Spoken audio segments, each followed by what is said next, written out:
So today I'm making steaks, and I'm going to show you how to make great baked potatoes in the air fryer. They taste just like they do at the restaurants.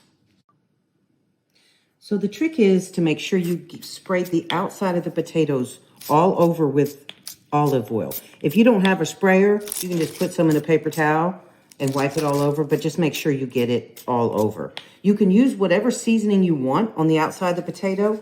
I just use garlic. Gives it a nice flavor. Air fry at 400 for 40 minutes and make sure you turn in the middle. For the steaks, I'm going to rub them with this Loso low sodium seafood seasoning. This is the first time I've tried it on meats. It's supposed to be good for all meats, so we're going to try it together and see how it looks. It has 120 milligrams of sodium per serving.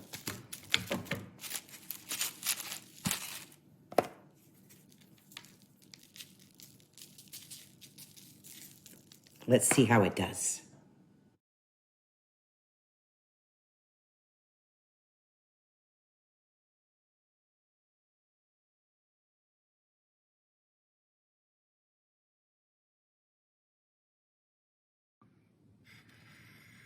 Yum. I like my steak medium rare.